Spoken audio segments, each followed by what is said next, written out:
Assalamualaikum warahmatullahi wabarakatuh. Alhamdulillah alladzi arsala rasulahu bil huda wa dinil haq liyudhhirahu 'ala dini kulli wa kafa billahi syahida.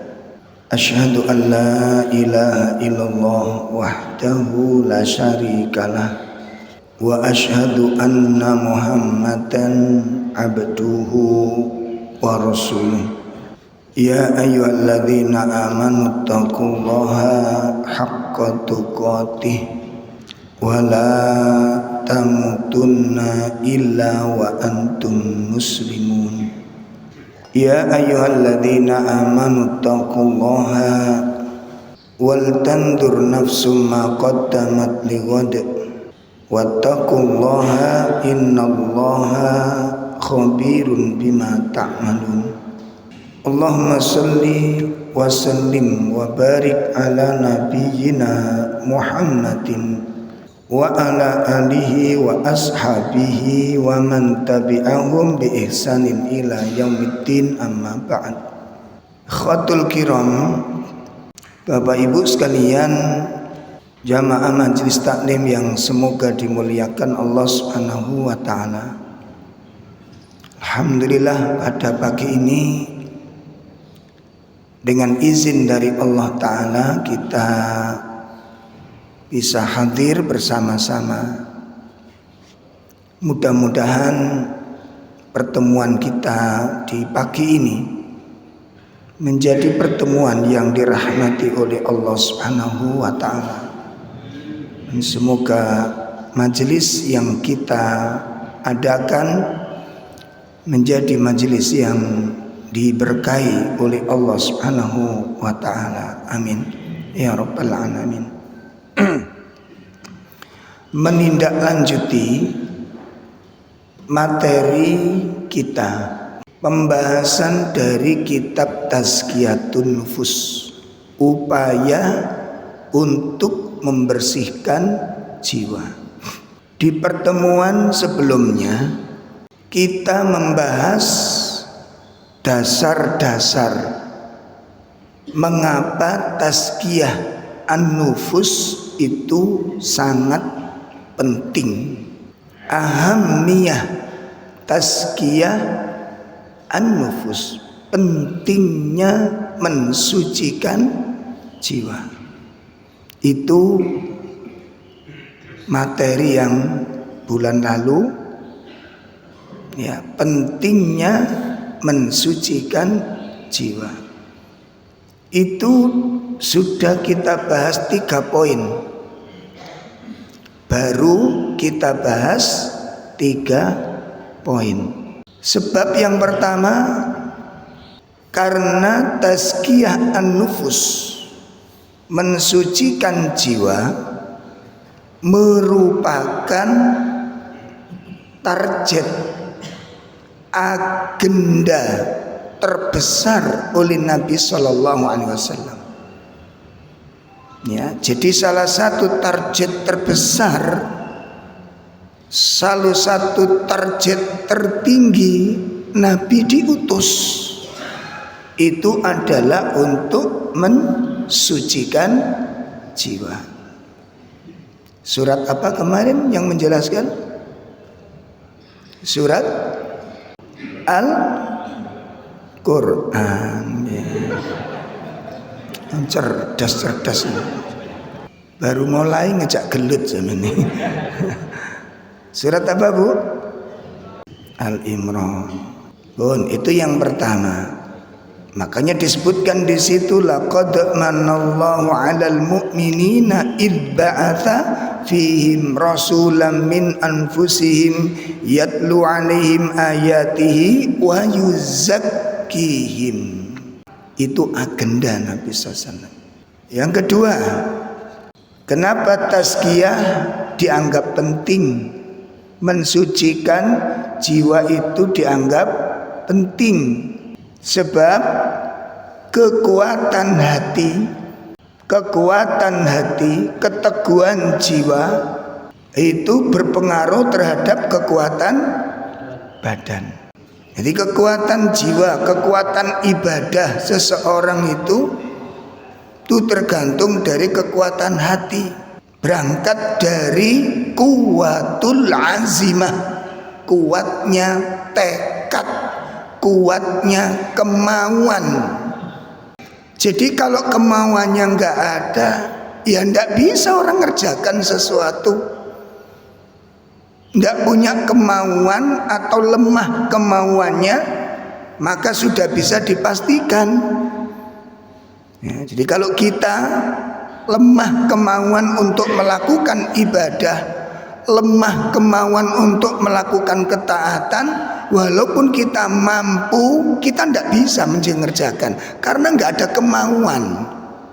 Kemampuan itu lahir dari kuatnya kemauan. Berapa banyak orang-orang yang hartanya melimpah, duitnya berpuluh-puluh juta atau beratus-ratus juta, ngono iku ya uzur ora iso kurban. Ada apa enggak? Ada di sini orangnya. Nah itu. Lah nyekel duit ratusan juta, puluhan juta kurban kok rawani. Sementara kita lihat teman-teman kita sebagian hanya bermodalkan 5 juta dan tidak punya tabungan yang lain, itu tiap tahun kurban. Tiap tahun kurban. Masya Allah. Jadi bukan dari kemampuan, kemauan. Itu yang kedua. Kenapa tazkiyah itu dianggap penting? Kemudian yang ketiga, kenapa tazkiyah itu penting? Sangat penting. Sebab segala persoalan hidup, segala polemik hidup berat atau ringan, masalah itu nanti menjadi sulit atau menjadi mudah, mudah terurai atau tidak bisa terurai. Urusan-urusan hidup itu tergantung dari suasana hati. Ya, kalau hatinya sempit, masalah nggak selesai-selesai. Walaupun masalahnya mudah, walaupun masalahnya sepele, karena hatinya sempit, cara pandangnya sempit, ruang lingkup berpikirnya sempit, masalah menjadi sulit diselesaikan. Walaupun masalahnya besar, masalahnya semrawut, masalahnya ruwet, tapi karena hatinya lapang, tidak ada persoalan yang tidak bisa diselesaikan. Itu tergantung dari suasana hati. Nah itu alasan yang ketiga. Nah kemudian yang keempat hari ini, mengapa mensucikan hati itu penting? Ya, karena ketenangan hidup, ketenangan hidup atau kesengsaraan hidup itu tergantung dari kondisi hati. Ketenangan hidup atau kesengsaraan hidup tergantung dari suasana hati, kondisi hati. Itu sangat pengaruh. Makanya untuk bisa meraih sakinah yang sering kita dengar, kajian-kajian sakinah atau yang disebut dengan samawah, ya, teori-teori yang diterapkan. Jadi sering saya lihat itu kalau bikin teori itu teori yang fiktif, bukan teori yang fakta. Kata kuncinya satu, kondisi hati. Kondisi hati itu menentukan nasib kehidupan seseorang. Jadi jangan pernah terpikir di dalam benak kita, jangan berpikir di dalam benak kita bahwa kehidupan sakinah itu bisa diperoleh kalau kondisi hidup itu seperti yang diinginkan. Ya, kebanyakan orang pasti berpikir demikian. Kebanyakan orang pasti berpikir seperti itu. Kebanyakan, tidak semua, tapi kebanyakan orang berpikir untuk bisa mencapai kehidupan yang sakinah, rumah tangga yang sakinah, itu adalah rumah tangga yang bisa mendapat persis apa yang diinginkan, gambaran seperti yang diharapkan. Sekarang kalau ada tulisan begini, bila pasangan tak seindah impian. Puitis banget ini. Kalau ada tulisan begitu, itu menggambarkan rumah tangga yang sakinah atau tidak. Kalau ada tulisan bila pasangan tak seindah impian, itu menggambarkan rumah tangga yang sakinah atau yang tidak. Itu kalimat apa itu? Kalimat itu kalimat kecewa. Gimana? Ini pernah kita bahas materi ini di Malang. Waktu kita ada daurah di Malang, kita bahas materi ini. Masya Allah, animo jamaah luar biasa.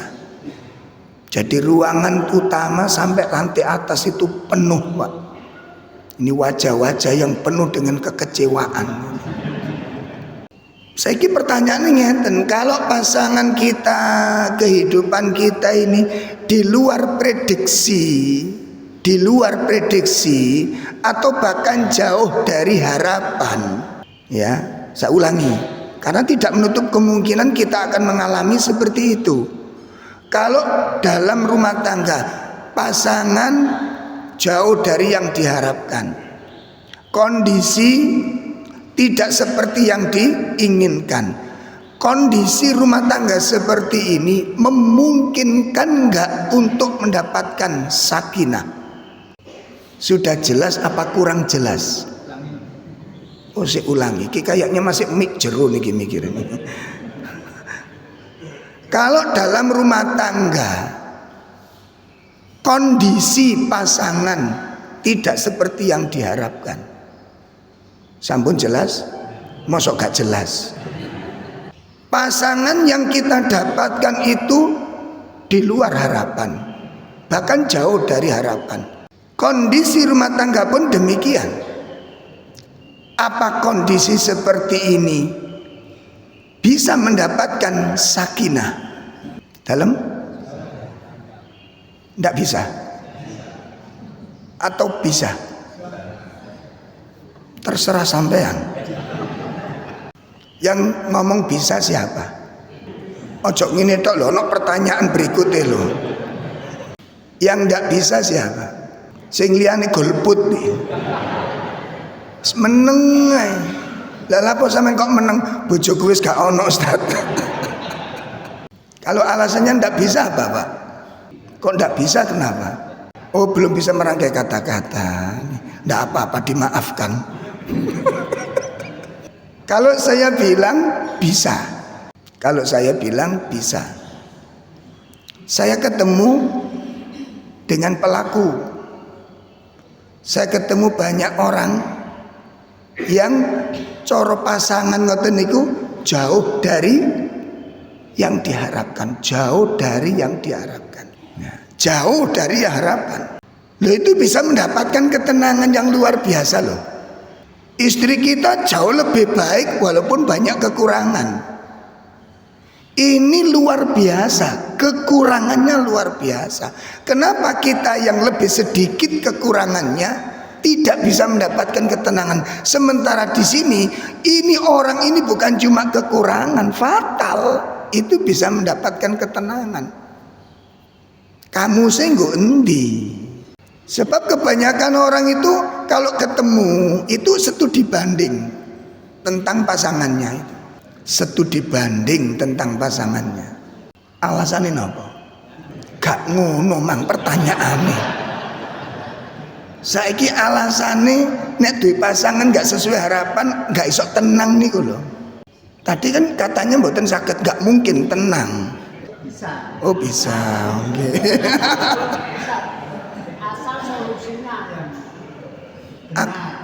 Saya kan nggak nanya begitu. Itu alasan nanti Pak. Betul. Makanya kenapa saya katakan hal yang berseberangan dengan pikiran kita, supaya kita cair, supaya kita tidak beku. Urip itu gak seperti yang jenengan dengan saya harapkan. Bagaimana kalau meleset? Saya ini jujur-jujuran, urip kula mbek sampean rumah tangga itu persis apa yang mlesete. Saya jujur-jujuran, kelek-kelekan ayo. Sesuai dengan harapan atau meleset? Bu, suami jenengan yang di sini ini seperti yang jenengan harapkan atau meleset? Bales. Ayo bapak-bapak, istri jenengan kondisinya, karakternya persis yang diharapkan atau meleset? Tambah banter jawabannya. Perhatikan bapak-bapak sekalian, ibu-ibu, hal ini bukan untuk saling menyakiti perasaan, bukan. Ini kita ungkapkan bukan untuk melukai hati kita, membangun narasi supaya kita saling membenci, bukan. Ini fakta kehidupan. Dah usah rumah tangga dikasih mimpi-mimpi yang indah. Kalau bagi saya makan telo itu lebih baik kalau nyata daripada makan roti ngimpi. Iku nek aku ngono cara urip niku.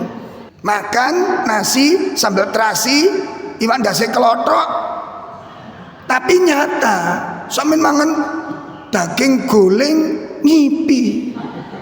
Kan itu yang sering kita dengar. Harus begini, harus begini. Ini cara-cara mustahil untuk bisa membangun rumah tangga sakinah, podo sabare, podo ikhlase. Ora ketemu nek podo-podo apike niku. Iku jenenge gerak jalan 17-an. Jadi fakta itu bisa terjadi apa ndak? Podo ikhlase, podo ngertine, podo sabare, kenyataan apa ndak? Lah terus kok bisa bertahan sampai 60 tahun, bisa bertahan sampai 50 tahun rumah tangga ini, padahal sering gak cocok, kok bisa bertahan? Fakta apa bukan? Tak kasih contoh Pak. Kalau bapak-bapak ngelihat ada seorang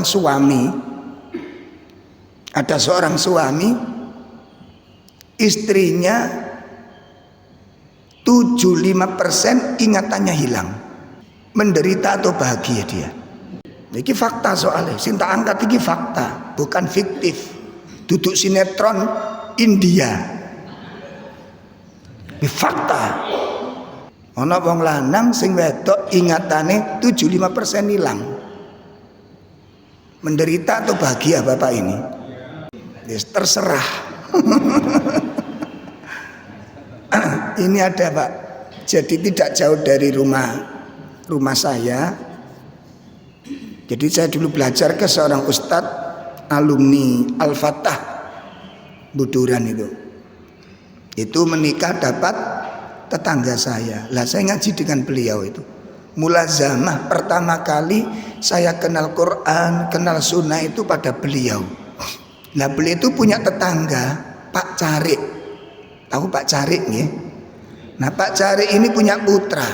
Lah putranya ini yang menikah dengan seorang wanita yang kemudian dalam perjalanan rumah tangga niki, yang wanita niki sakit jiwa. Istrinya niku sakit jiwa. Jadi mboten total. Jadi kadang niku yo meneh, yo sehat, yo normal gitu. Tapi sering kambuh. Nah kalau kambuh itu memalukan. Berangkat belanja itu sehat, di tempat belanja kambuh. Ngeniku wis telanjang, Mbak. Berak di tempat belanja itu. Tetangganya lari-lari menjemput suaminya. Pak De, istrinya jenengan kambuh. Napa Bu pipis napa gandengan ini kumpul.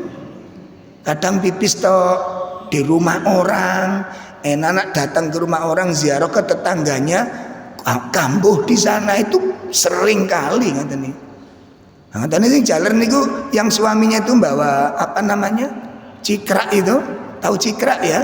Untuk tempat sampah itu sama sapu, sama timba. Nah, itu aja sudah. Oh, dengar gimana kambuhnya? Oh iya, ntar nggih, diambil sama suaminya, dibersihkan, ditimpali, dituntun pulang ke rumah, dan itu sering kali mengalami gitu dalam waktu yang cukup lama,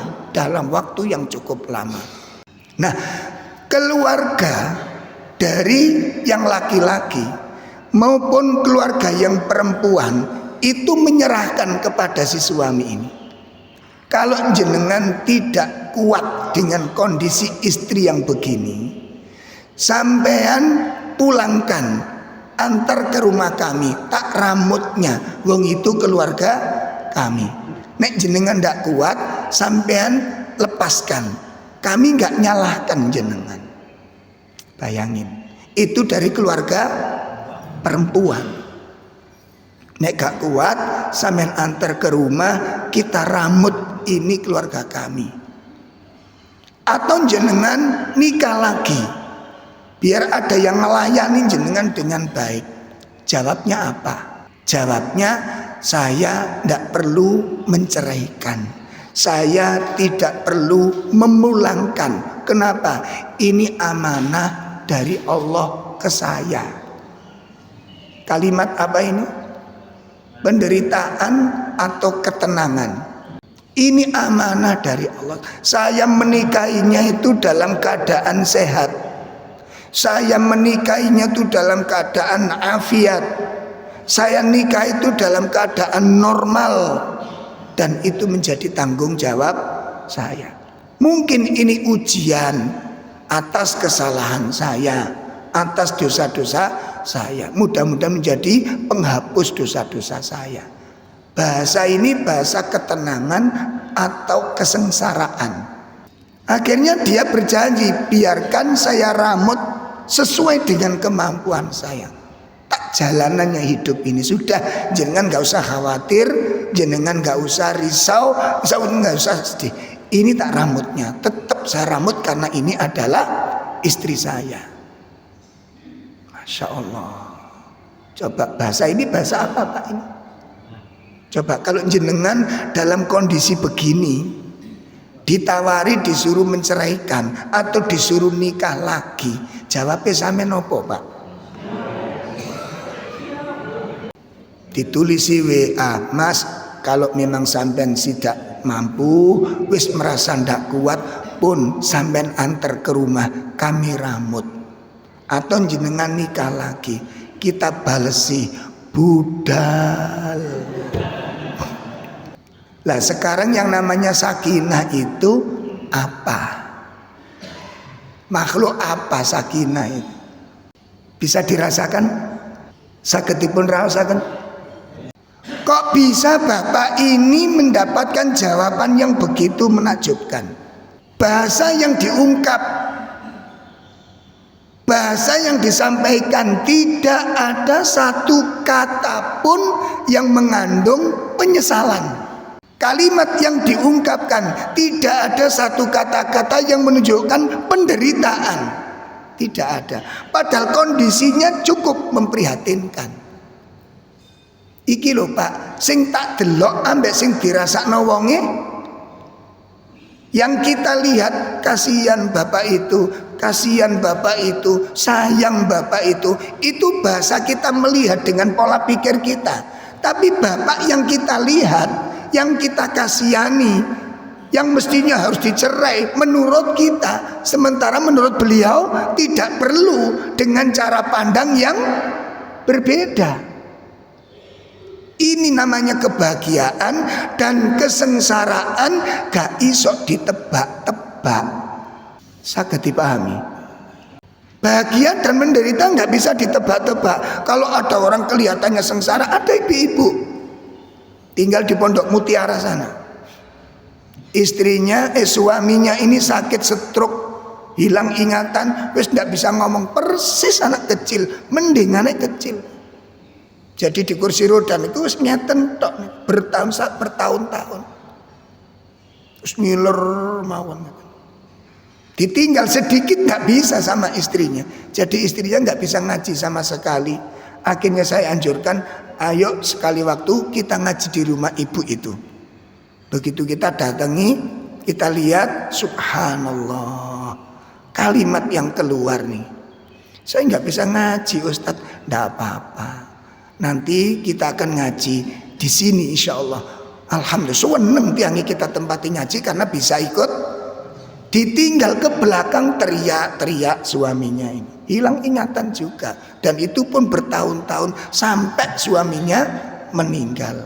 Bahasa yang kita kumpulkan ini loh cara pandang yang luar biasa. Itu tergantung dari suasana apa? Hati. Lo ngeten iki nek wong gak atine resik apa ya iso. Betul apa ndak? Kalau bukan orang yang hatinya jernih, cara berpikirnya jernih, apa ya mungkin punya cara berpikir seperti ini? Maka di situ bisa kita kumpulkan, bisa kita simpulkan, berarti ketenangan rumah tangga sakinah itu bisa didapat kalau kita belajar dari sosok bapak-bapak yang istrinya gila, ibu-ibu yang suaminya sakit parah ini. Kok tetap dalam keadaan sakinah? Berarti sakinah itu bisa diperoleh walaupun gambaran hidup tidak persis yang seperti diharapkan. Saged dipahami niki? Akhirnya juga kita bisa simpulkan, oh kalau begitu sakinah itu lahir dari apa? Yang melahirkan sifat ini apa kira-kira? Kok bisa bapak-bapak punya cara berpikir seperti itu? Seperti ada seorang mantu diutangi marotuani, nah aku pinjam duitnya beberapa waktu.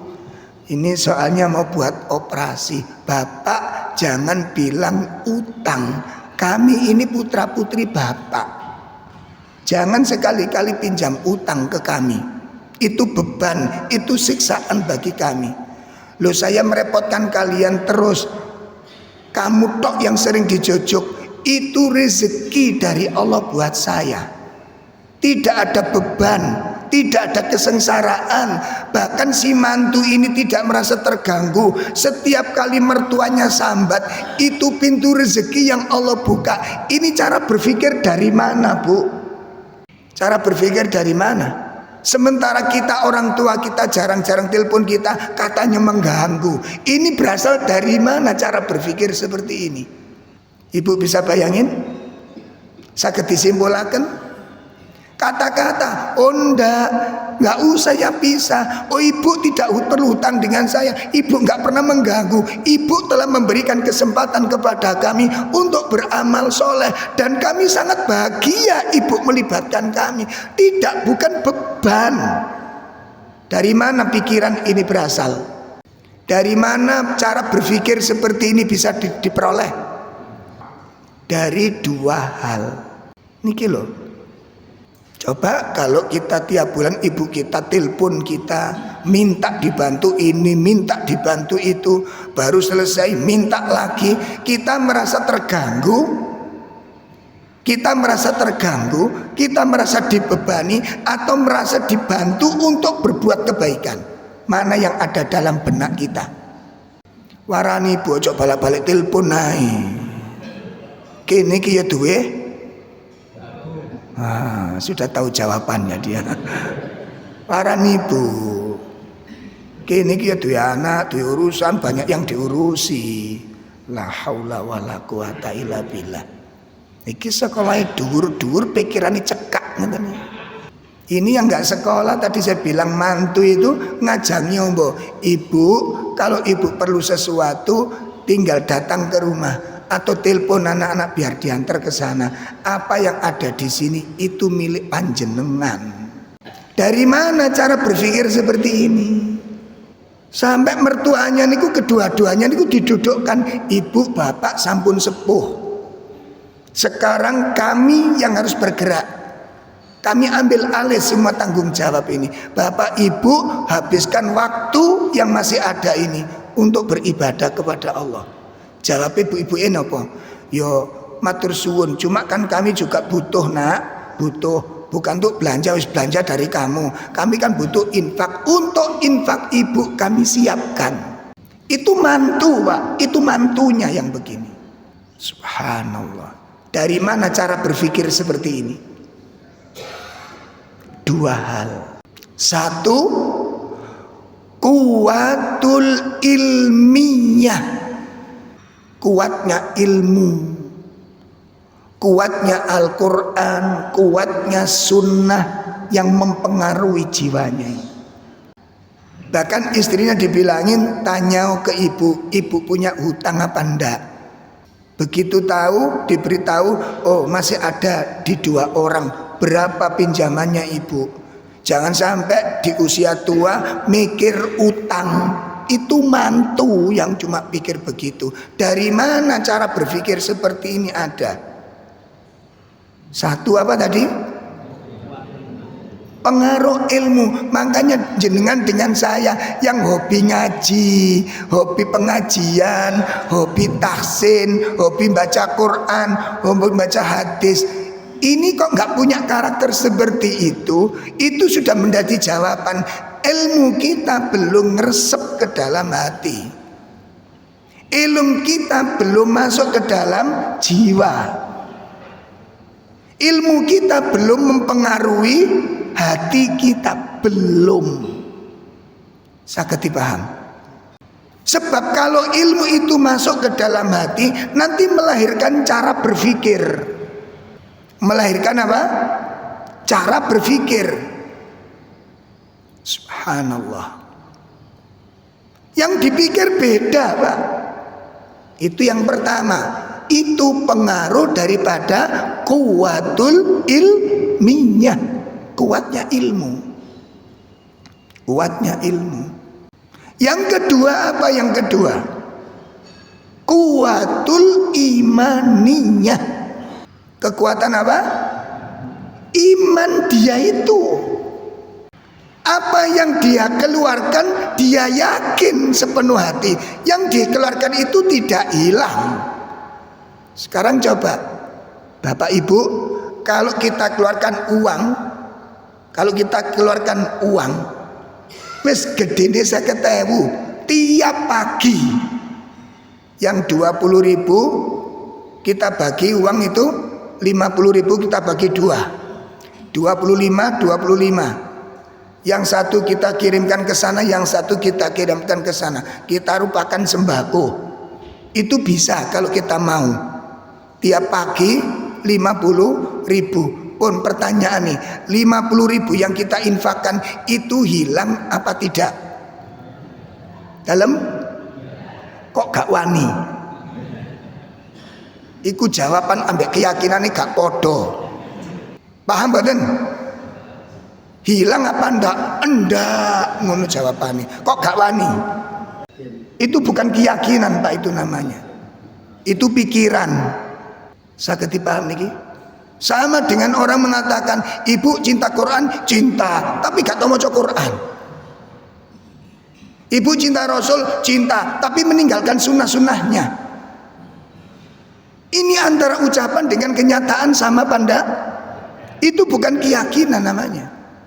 Keyakinan itu di mana? Keyakinan itu di mana tempatnya? Di hati. Maka keyakinan yang kuat, keyakinan yang benar itu akan merubah sesuatu yang tidak biasa menjadi luar biasa. Karena keyakinan. Jawabnya di titiknya ini, keyakinan. Sampun? Nah, berarti sakinah, hati yang tenang, jiwa yang tenang itu bisa diperoleh lahir dari apa tadi? Lahir dari apa tadi? 2 perkara. Satu, kekuatan ilmu. Yang kedua, nah iki ayo dievaluasi Pak. Ngaji ya mono ya mini. Ono pengajian kita datang, ada kajian kita kejar-kejar sampai ustadz itu beruber. Iku endi oleh ngono. Loh itu bagus, itu bagus. Mendatangi kajian-kajian itu adalah suatu cuma harus dipikir nopo pengaruh ke jiwa ini apa, sudah ngeresep apa belum ilmu yang saya dapat ini gitu loh. Menghasilkan cara berpikir, menghasilkan sebuah karakter. Itu ilmu, masuknya ilmu di situ nanti. Sampun jelas nih Bu. Maka kesucian jiwa itu sangat amat penting. Ini saya belajar dari beberapa santri saya itu, ya Allah, yang tak ceritakan mertuanya, keluarganya disuruh nganggur, kakak-kakaknya yang punya masalah disuruh nganggur pisan, ditanggung sama dia. Terus kerjakan apa yang bisa kerjakan, bantu apa yang bisa dibantu, bukan nganggur total, tapi sudah dijamin di situ sama saudara iparnya ini. Makanya saya tempeli saja dia, biar saya ketularan kejiwaannya ini loh Pak, cara berpikirnya ini. Jawabannya itu luar biasa. Itu lahir dari apa tadi? Kekuatan ilmu dan kekuatan. Gak mungkin ini lahir sembarangan. Nah, ini kelapangan jiwa. Awal-awalnya niku biasa dianggap wong tuane utang diutangi. Tapi mboten asal nyaur pun kersane mboten usah nyaur. Lho ya apa sih? Aku wingi utangku ya galen nyaur, sik galen nyaur maneh. Kemarin sedekah. Lah sakniki sedekah jare ngoten. Ya padha ae jare. Subhanallah, ini kejernihan ini. Pun. Jadi kesucian hati, kebersihan jiwa akan melahirkan sakinah. Sakinatul hayah, ketenangan hidup, ketentraman hidup itu diperoleh dari tazkiyah, hati yang bersih. Hati nggak bersih mboten saged melahirkan karakter seperti ini. Sampai istrinya itu, ya Allah, njaluk sepuro, saya itu minta maaf kepada suami lah. Gimana Ustadz, keluarga saya terus jadi jadi beban. Langsung ditegur, jangan ngomong jadi beban gitu, itu nanti jadi berat. Nah, selama ini membebani sampean, ojo ngomong beban dibaleni maneh. Itu suaminya, jangan bilang jadi beban. Ini rezeki dari Allah. Cara pandangnya nih loh. Cara pandangnya jenengan lihat. Dan ketika kita jawab, lah kok sampean duitnya nih kok sampean kena kono, sampean kok pas ana kepurane piye? Nanti Allah yang ngurusi. Jawabannya nanti Allah yang ngurusi. Begitu mudah? Iya, karena saya percaya. Langsung tak tagih Pak, Mas, aku iki ya percaya. Tapi enggak los seperti panjenengan. Yang menjadikan los jenengan itu apa? Kan Nabi matur Ustadz. Saya itu malah ditegur, Ustadz kan pernah nyampaikan. Lu pernah nyampaikan, bukan cuma pernah denger. Apa enggak dikeplok saya itu? Sampean ini jadi punya rumah masalah, sampean malah mencari orang punya masalah. Lah kalau jenengan sedang punya masalah, lalu jenengan sibuk ngurusi masalah orang lain, masalahnya jenengan bisa berantakan. Berarti Ustadz lupa dengan hadis yang jenengan sampaikan. Hadis yang kan lupa temen. Coba ayo ibu, bapak, sekarang kita sedang punya masalah, sedang punya kesulitan. Ustadz menganjurkan, Bu, ini ada orang sulit yang perlu kita tolong, ini ada orang kesulitan yang perlu kita bantu. Di saat yang sama kita itu punya kesulitan, tertarik mengurusi kesulitan orang lain? Tertarik? Kenapa? Kok nggak tertarik ngurusi kesulitan orang lain? Kenapa? Karena kita sendiri sedang punya. Logikanya gimana logikanya? Kalau kita ngurusi kesulitan orang lain, masalah kita tak selesai. Begitu kan? Begitu kan? Ngomong iya ngono nek mari. Iya kan? Itu logika. Iku jare wong Jawa sumbu pendek. Cekak mikire kula mbek sampean. Apa kata Syekh Utsaimin? Ayyuhal ikhwah, Apabila kalian punya kesulitan, nggak kelar-kelar, keluarlah dari rumah kalian. Kalau kalian punya masalah nggak selesai-selesai, keluarlah dari rumah kalian. Cari saudara-saudara Islam yang punya masalah, bantulah untuk meringankannya, bantulah untuk menghilangkan kesulitannya. Ini benturan dengan logika. Betul apa enggak? Betul apa enggak? Dari mana kita melihatnya? Hadis Nabi SAW menyatakan, barang siapa yang menghilangkan kesulitan orang lain, lanjutannya pripun? Halo? Hadis Nabi bilang apa? Barang siapa menghilangkan kesulitan orang lain, lanjutannya Allah akan menghilangkan. Itu dalil, itu hadis, itu Nabi yang ngomong. Logika kita bilang apa? Lah nek ngurusi urusan orang lain, urusan kita terbengkalai urusan kita. Wong kita sudah punya kesulitan, kok ngurusi kesulitan orang? Itu logika kita. Berarti logika kita dengan dalil sama apa ndak? Sing bener sing ndi? Wani enggak? Ngerti maksud arah pembicaraan saya? Wani enggak membantu kesulitan orang lain di saat yang sama kita mengalami kesulitan? Wani apa enggak? Nggih sakjane wani. Pun saged dipahami jenengan? Di sini terungkap, di sini terbongkar, di sini terjawab. Kita belum mengimani janji Rasulullah. Kita masih ragu ucapan Nabi itu benar apa enggak. Kita masih belum percaya betul Nabi itu jujur. Apa Anda akan mengikuti Nabi yang enggak jujur? Ini masalah. Sama dengan berdoa itu. Ya Allah, tolonglah masalahku. Tapi bisa enggak? Apa ini? Masalahku sangat besar, masalahku sangat ruwet, masalahku sangat kompleks.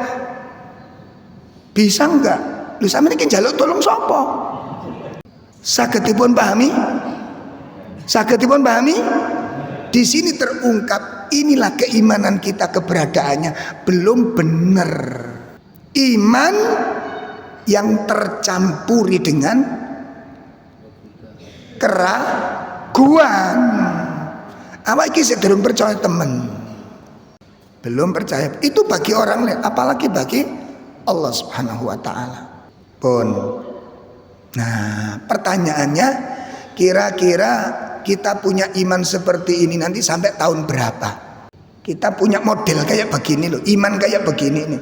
Ya itu akhirnya setengah hati Pak, mau infak, sakjane ono sing tak bantu, cuma aku jange perlu engko nek tak culno lah aku dhewe ya apa?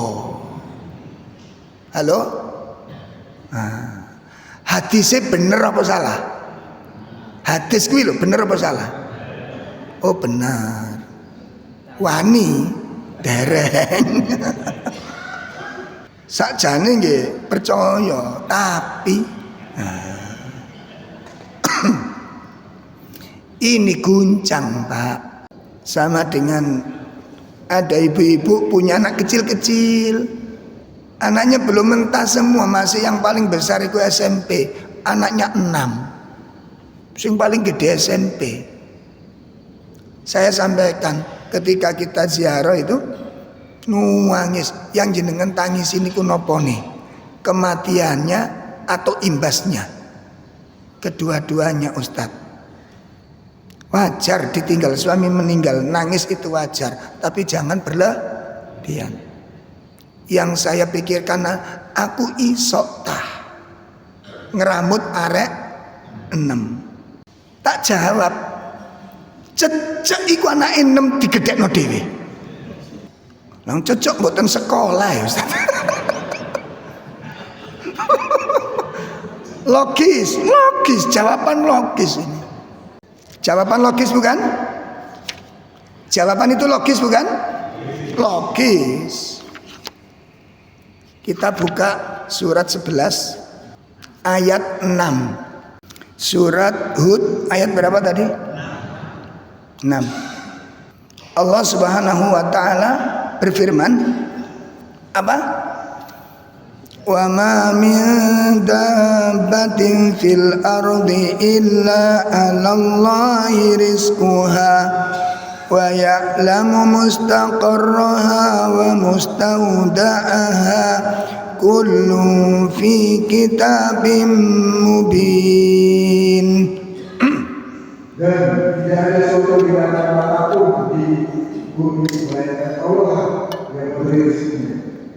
Dan dialah orang memberi tempat berdiam binatang itu dan tempat penyimpanannya.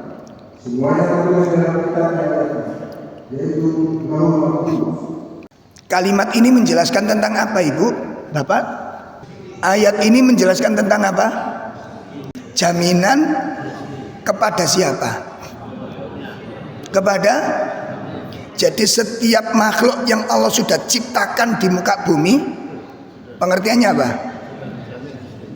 Sudah dijamin satu, kita dari rezekinya, anak kita masih berlaku alasan sekolah tadi. Cocok gak sekolah lah, anak kula sekolah masih berlaku. Kita lanjut surat Al-Isra. Kita lanjut surat Al-Isra ayat 31. Surat 17 ayat 31.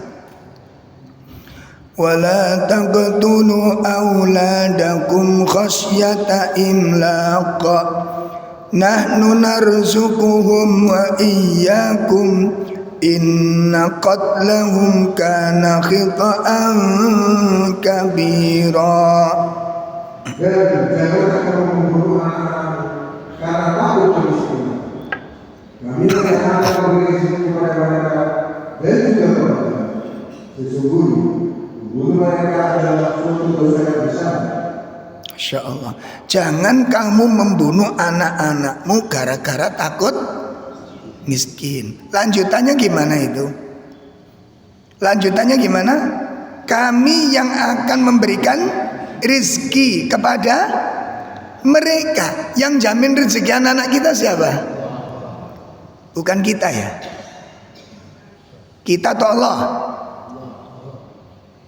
Kok jadi sulit jawabnya? Yang jamin rezeki anak-anak kita siapa? Nah, jadi bukan kita. Makanya ojo dilogika no. Kemarin ada santri saya udah lama berpuluh-puluh tahun tidak ketemu, Pak. Terus ketemu, nyamperin, tanya berapa putranya nih? 3 Ustaz, 2. Ini 2. Mudah-mudahan anak yang ketiga menyusul. Oh jangan. Pun tobat kula koyok jadi pembunuh wonten. Saya udah tobat. Wis ojo malih rezeki kuwe Gusti Allah. Nggih kula nggih percados. Tapi lho ngoten. Saya percaya semua orang itu dijamin rezekinya. Saya percaya. Mosok gak percaya? Wong Gusti Allah setiap orang itu sudah bawa rezeki masing. Nggih kula percaya. Tapi ngono. Bayangin kalimat ini menunjukkan apa? Keraguan. Terus saya ditanya lah, Ustadz sudah punya putra berapa? Masih 5. Hah? Astagfirullah. Bu, Pak, kalau kita hidup membawa iman dan ilmu model begini, inilah carut marutnya kehidupan kita. Dadi sing derno ora produk morat marit carut marut, hati kita tercabik-cabik, hati kita terluka, hati kita sakit, hati kita gelisah, hati kita kacau, hati kita gundah gulana. Itu bukan dari masalahnya. Sampun jelas? Bukan dari masalahnya. Masalah itu banyak atau sedikit niku relatif. Tergantung kondisi kolbunya. Saya kan sudah pernah bilang di pertemuan-pertemuan sebelumnya, masjid ini kalau diisi 400 orang, pripun kira-kira? Hah? Sesek. 400 orang sesek. 400 400 orang yang berjubel, nanti habis pengajian ditanya, gimana yang datang? Full, tidak muat mas. Ya, kemarin hari Ahad pagi kita di Malang, sholat tidak muat di masjid itu. Akhirnya di teras-teras.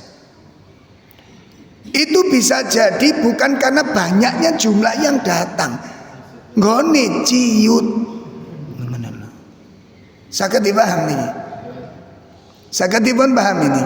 400 orang yang dimuat di Al-Badar ndak muat, muntah-muntah, meluap jamaah itu.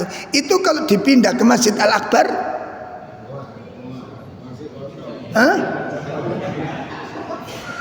muter ning tengah tuwiti. Jadi kalau dilihat dari atas sana, ini penuh, dipindah di Masjid Al-Akbar, melingkar kecil. Itu yang menyebabkan apanya kok perbedaan kondisi ini? Apa? Tempatnya. Iki sing kudu diolah, Pak. Makanya saya bilang, kita punya keyakinan yang goncang seperti ini. Percaya kepada Allah, tapi nggak sepenuhnya. Ini keraguan. Ini nggak boleh, iman ini dibawa menghadap Allah, nggak boleh. Ini iman yang cacat. Allah nggak butuh iman yang cacat ini. Saged dipahami niki? Allah tidak membutuhkan iman yang cacat. Iman yang diterima oleh Allah, iman yang diharapkan sampai kepada Allah, iman yang murni, yang betul-betul penuh dengan keyakinan. Makanya jawaban orang yang imannya sempurna, keyakinannya yang sempurna, karena ilmu yang sempurna, jawaban ketika sudah mentok dihadapkan oleh ujian yang dia situ tidak berdaya, yang dia sudah tidak mampu menghadapinya, jawabannya satu, ada syariat jalan keluar, namanya tawakal. Itu solusi bagi orang yang tidak mampu mengerjakan pekerjaannya. Itu solusi bagi orang yang tidak mampu membawa bebannya, namanya tawakal. Saya ingin yang tanya, apa sing jenenge tawakal itu? Napa? Berserah diri, itu jawaban konteks bahasa. Berarti kesimpulannya napa nek tawakal niku? Kita nggak punya, nggak bisa, lalu masalah ini dibawa kemana? Nek jenengan mengartikan, selalu kita artikan begitu, berserah diri, wis mari. Tapi ngeluh si anda sih. Namanya tawakal niku Bu, dari kata wakala. Wakala itu menyerahkan. Satu perkara diserahkan pada orang lain. Jadi yang ngurusi siapa? Yang ngurusi siapa? Orang yang punya masalah ngurusi apa ndak? Kok bingung tuh nih? Ki butuh ngopi koyo ini. Saya punya masalah, tak serahkan ke Pak Jarot. Berarti yang ngerjakan siapa? Yang mikir siapa? Saya ngapain? Saya ngapain? Saya nganggur. Yang kerja Pak Jarot, yang mikir Pak Jarot. Saya.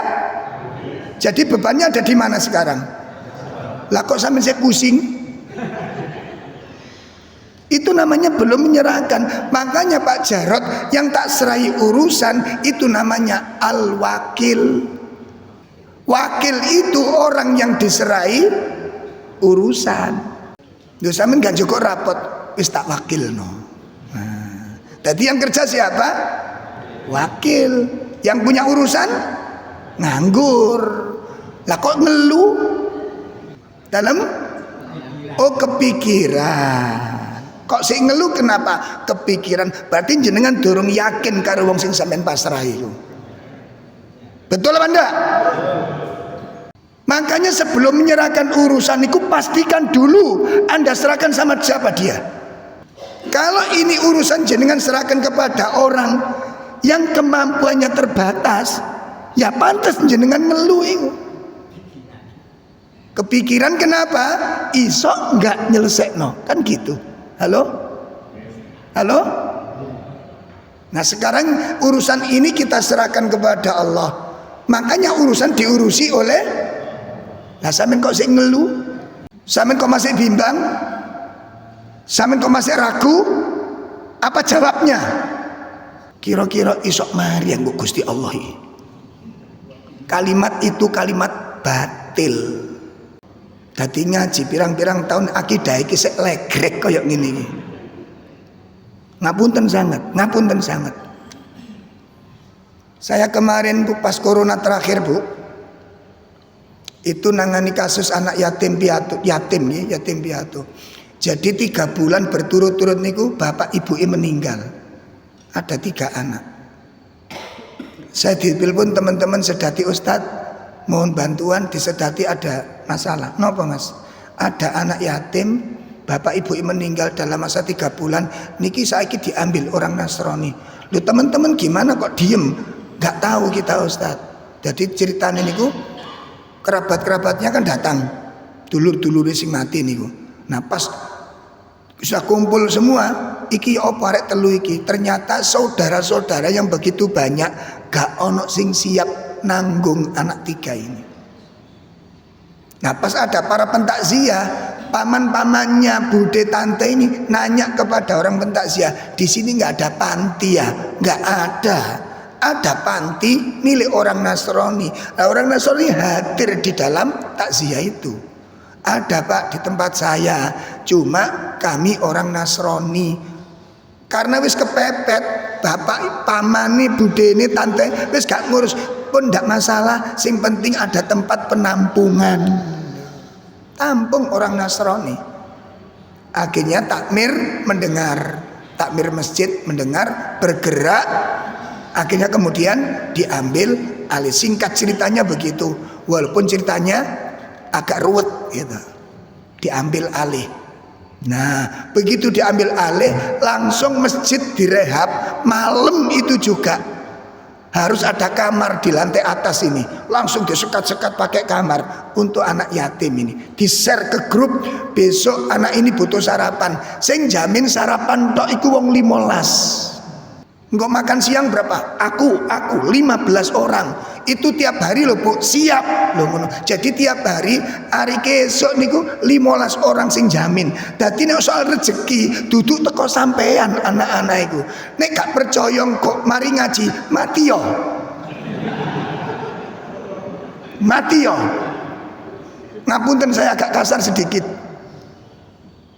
Supaya jenengan dengan saya itu tidak merasa menjamin anak-anak mati ya setelah ngaji. Anak kita akan diurusi oleh Allah Ta'ala. Iku kesalahan kula mbak sampean selama ini. Kita merasa, subhanallah, makanya lemah iman kita, ciut pikiran kita, cekak cara nalar kita itu. Karena kita rumongso dengan kekuatan nih. Makanya nambah anak sitok gak wani. Nggih mboten? Nambah anak sitok gak wani. Bersonok maratuane kate melok pisan. Bi, ibu kate melok rene. Loh, ya apa? Durung teko iku beban pisan. Ibu belum datang itu sudah menderita. Ini wajah-wajah ahli tauhid. Halo. Ini akidah orang ahli tauhid. Sampun? Nggih sampun memang. Saya ngomong begini Pak, belajar dan subhanallah urusan itu Allah benar. Makanya Nabi Ibrahim begitu dihadapkan oleh ujian yang dia nggak mampu, maka diserahkan sama Allah. Nabi punya urusan beliau nggak mampu, diserahkan sama Allah. Kalimat yang terucap orang yang tawakal, kalimatnya apa? Hasbunallah wa ni'mal. Saya tak ulangi. Napa bacaannya? Yes. Artinya apa? Cukuplah Allah sebagai penolong, wa ni'mal wakil,